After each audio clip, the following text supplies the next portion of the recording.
शहीद जवान स्वर्गवासी अंकुश भाऊ मिसाळ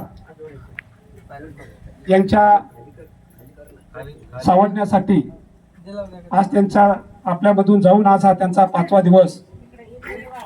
या 5 दिवसामध्ये आपल्या कुटुंबाची काय वाताहत या ठिकाणी झाली।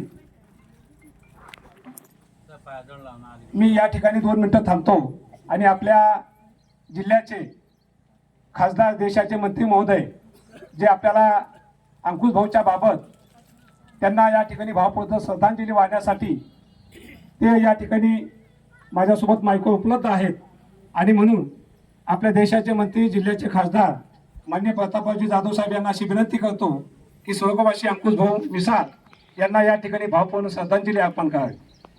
बोला।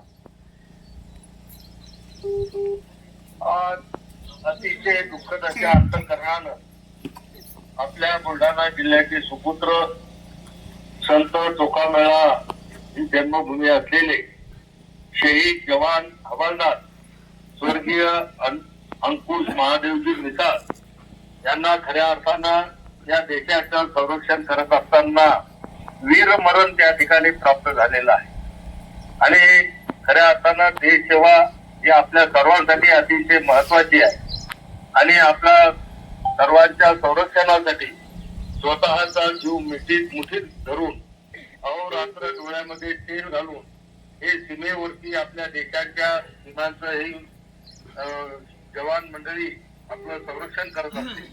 ते त्या ठिकाणी सीमेवर तैनात आहेत म्हणूनच आपण शांततेनं आपलं जीवन व्यतीत करू शकतो, शांततेनं आपल्या कुटुंबासोबत आपण शांततेत राहू शकतो आणि म्हणून या जवानांचं शहीद होणं ही खऱ्या अर्थानं आपल्या सर्वांसाठी जरी दुःखाची बातमी त्या ठिकाणी असली, कुटुंबावर सगळं मोठं दुःख त्या ठिकाणी होत असतं, पण एक प्रकारचं देशासाठी आलेलं हे वीरमरण आहे ते कधी वाया जाणार नाही।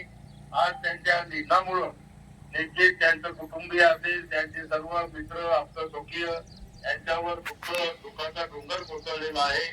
ईश्वर त्या सर्वांना या दुःखातून सावरण्याची शक्ती देऊ आणि केवळ भाषण करणं किंवा त्यांच्या या कार्यक्रमाला हजर राहणं म्हणजे श्रद्धांजली नाही, तर स्वर्गीय अंकुश महादेवजी मिसाळ यांच्या कुटुंबाला आपापल्या परीनं आपण सर्वतोपरी सहकार्य, मार्गदर्शन आणि एक ठीक देण्याचं काम भविष्यामध्ये सुद्धा आपल्या सर्वातून होईल। त्यासाठी आज आपण सर्वजण या ठिकाणी श्रद्धांजली अर्पण करण्यासाठी आणि मिसाळ परिवाराच्या दुःखामध्ये सहभागी होऊन त्यांचं सांत्वन करण्यासाठी या ठिकाणी आलेलो आहोत।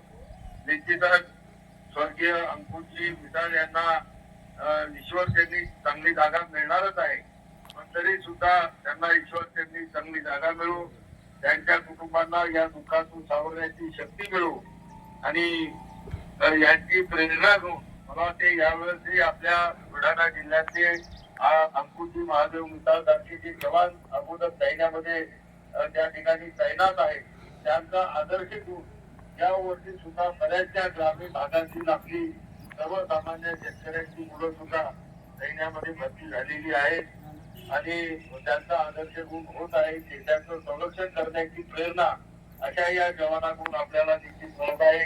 तरी त्यांच्या या वीर मरणाला मी विनम्रपणे श्रद्धांजली अर्पण करतो, नमन करतो आणि माझे 2 शब्द संपवतो। धन्यवाद। गेल्या 5 दिवसापूर्वी जम्मू काश्मीरमध्ये जे निधन अंकुश भाऊचं या ठिकाणी झालं, आज आपण त्यांना त्या कुटुंबाला आधार देण्यासाठी या ठिकाणी उपस्थित झालेलो आहोत। बांधवांनो, अतिशय कष्टाचं, मेहनतीचं आणि संघर्षाचं जीवन, ज्या संघर्षाच्या जीवनामधून जे दुःख या ठिकाणी अंकुशनं त्या ठिकाणी पाहिलं, लहानपणी कसं असतं हे तुम्हा आम्हा सगळ्या लोकांना माहिती आहे आणि या लहानपणाच्या दिवसामध्ये प्रत्येकाला असं वाटतं की माझी ही गरिबी कधी फिटेल, मी या गरिबीतून पुन्हा कधी जाईल आणि कुठेतरी माझं जीवन चांगलं कसं होईल हे स्वप्न ज्यास मनुष्य लहानपणी पाहत असतो, ते स्वप्न या ठिकाणी साकार करण्यासाठी आणि बांधवांनो, मला तर असं वाटतं की मी अनेक क्षेत्रामध्ये काम करत असताना माझ्या लक्षात येतं की सामान्य कुटुंबातली मुलं या देशासाठी लढतायत। मोठ्या घरची मुलं कधी बाहेर जात नाही बाहेरच्या नोकऱ्या ते पाहतात, पण देशाची सेवा करण्याचं काम हे सामान्य कुटुंबातून जन्माला आली मुलं, हीच मुलं या देशाचं काम करत असतात. बांधवांनो, अंकुरदादाच्या बाबत अनेक गोष्टी या ठिकाणी सांगितल्या. गेल्या 4 दिवसापासून 5 दिवसापासून आपण सगळ्या गोष्टी त्यांच्या बाबत ऐकतोय, पण तुम्ही थोडं आज आध्यात्मिक क्षेत्राच्या माध्यमातून त्यांच्या बाबत बोलतोय.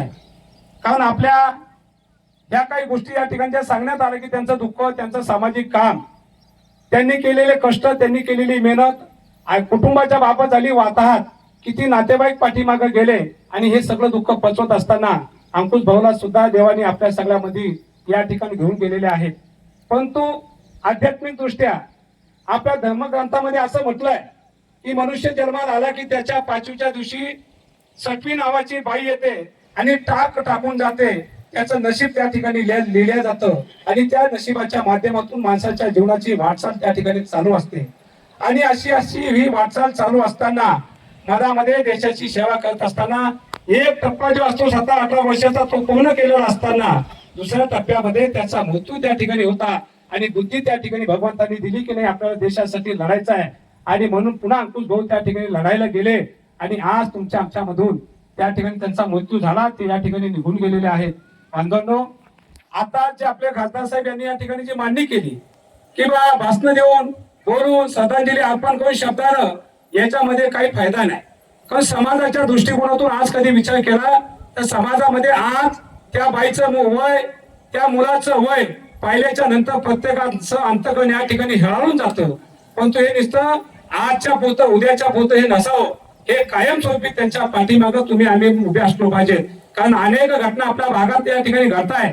गेल्या काही वर्ष अगोदर दगडवाडी या गावात झालं, आता मधल्या टप्प्यामध्ये आळंद या गावात झालं. परंतु त्या कुटुंबाची पाठीमागं किती वाताहत होते. काही काळापुरतं आपण सगळेजण सुख दुःखामध्ये असतो. माझी तुम्हाला हात जोडून कळकळीची विनंती आहे की आता त्या माऊलीचे दुःख कोसळलेलं आहे. त्या दुःखामध्ये आपण प्रत्येकाने जेवढा थोडा जर वाटा उचलला तर त्या माऊलीचं दुःख निश्चितपणाने या ठिकाणी हलकं होईल. आणि त्यासाठी तुम्ही आम्ही सगळ्यांनी त्या ठिकाणी उभं असलं पाहिजे.